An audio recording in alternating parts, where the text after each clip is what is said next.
Hi guys, Burnt Out Culture here. Firstly, apologies for the low quality of this video. I'm only just starting, I'm seeing how it goes. I may well upgrade to HD very quickly.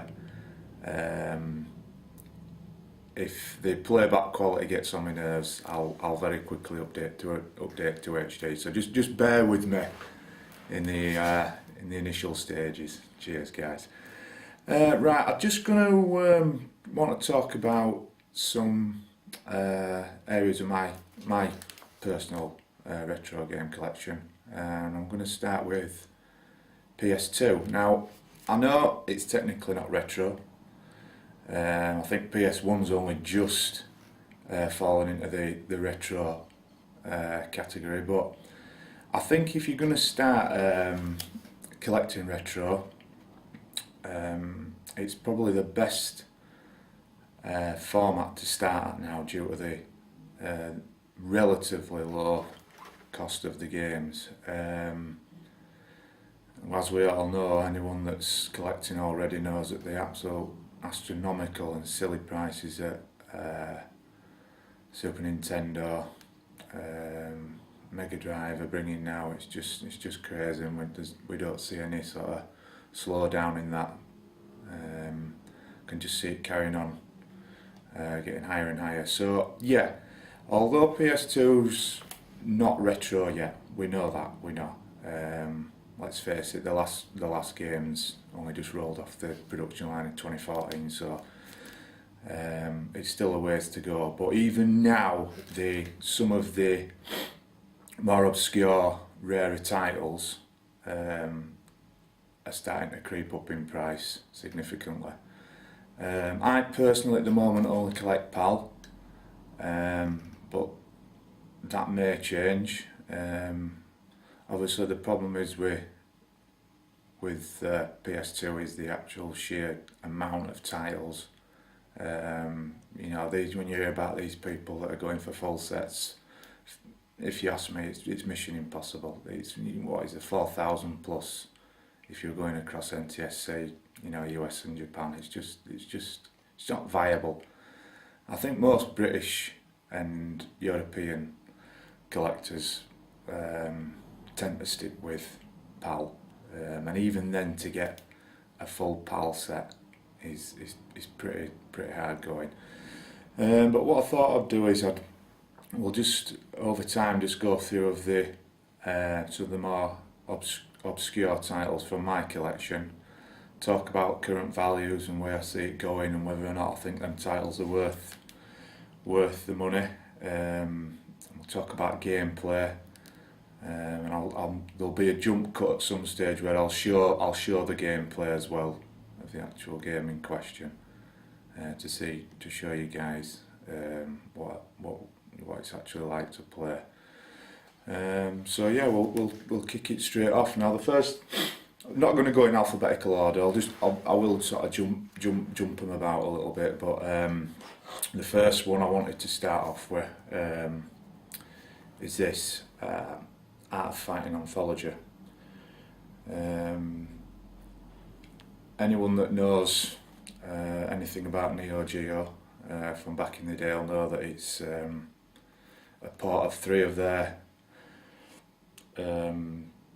games from like 92, 94, 96 I think. So you've got Art of Fighting 2 and Art of Fighting 3, The Path of the Warrior, or maybe just known as Path of the Warrior.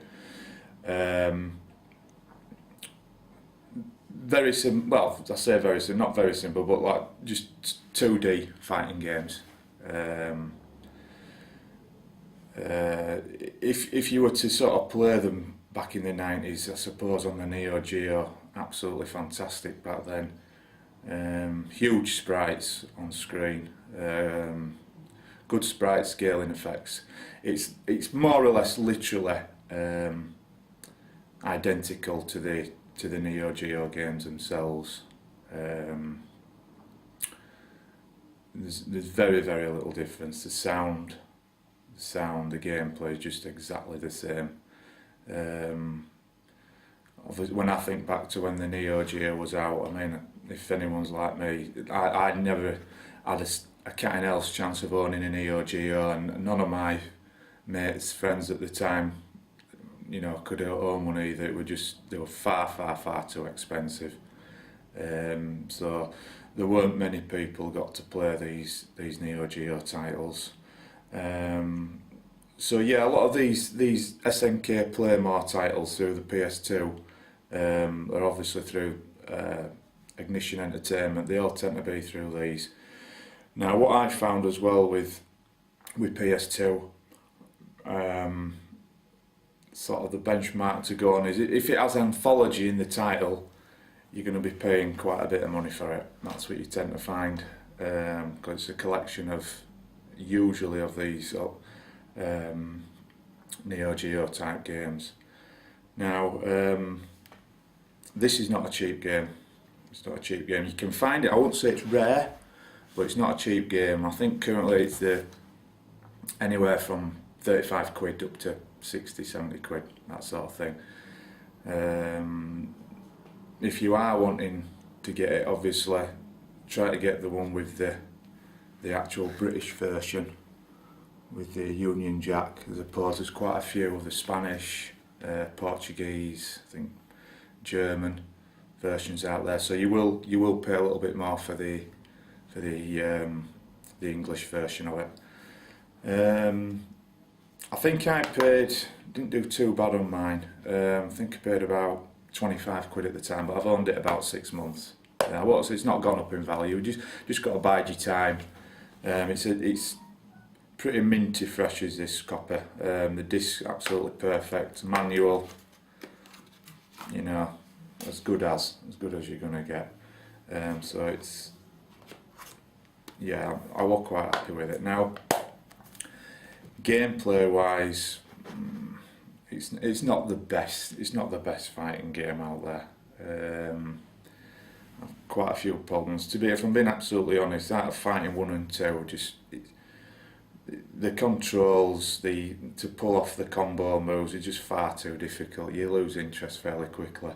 The third one, the Path of the Warriors, quite significantly improved. That's got a lot more gameplay time in it. I'll show you. I'll go through them. But I guess, yeah, it's difficult with these titles.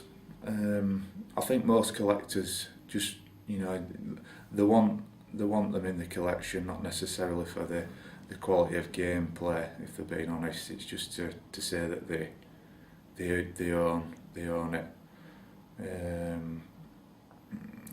There's quite a few PS2 titles like this where they commanded a shed load of money, and the reality is they're not very good games. But the hardcore collectors, even I suppose, if I'm being honest, like myself, is, you know, there's an element of that that's irrelevant. We're not too fussed about what the actual gameplay is like. But yeah, going back to actually collecting PS2 in general, there's not that many people talk about these, specifically PAL side of games, and like it or not, even they are creeping up in value. They're gonna creep up in value as time goes on. So yeah, like I say, if you start collecting now, is as good a time as any for PlayStation 2. We all know there's, you know, literally hundreds of shelf fodder out there. So you've got to sort of sift through the crap to find the real gems. But there's lots and lots of gems that I've got quite a few. I ain't got you know, anywhere near as many as I'd like. I'm still collecting.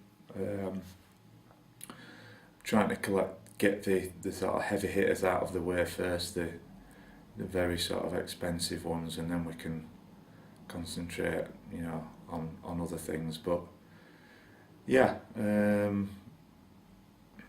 if you were to start in retro game collecting, I think PS2 is as good as anywhere. I think it could quite easily be put off, and you're going to need really, really deep pockets if you were to start with, say, yeah, Nintendo and Mega Drive. Now it's just crazy, literally crazy. So yeah, like I say, we'll go through. I've got various titles to go through. Some real crackers in there as well, some absolute belters, and there'll be somewhere I'm asking, you know, people out there that even know even more than me. There's questions that I need answering, so I'll use it as a bit of a two-way information if we can. But yeah, I'll do a jump cut now. We'll cut to some gameplay of this tile. Okay.